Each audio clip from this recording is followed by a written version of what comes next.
Today's reading of God's work in our lives is called The Deer in the City.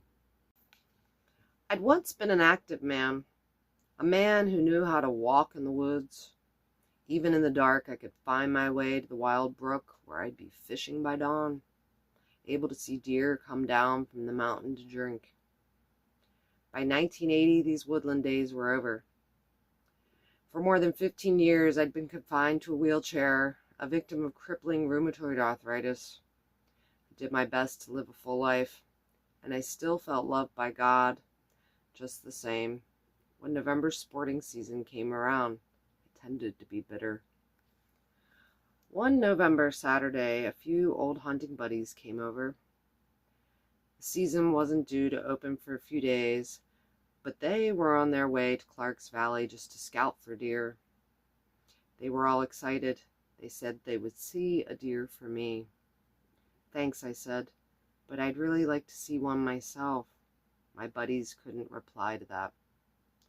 That afternoon, I sat in my wheelchair and tried to watch a football game on TV, but I kept thinking of tramping in Clarks Valley.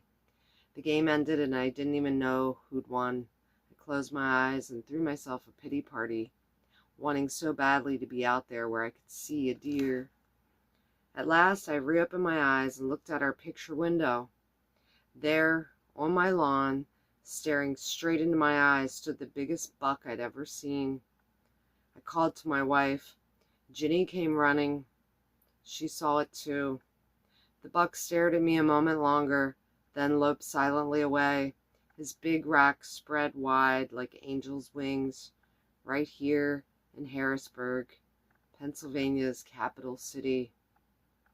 The story is from Norman Strasser. And what a beautiful tale of just wanting to scout and see a deer showing up.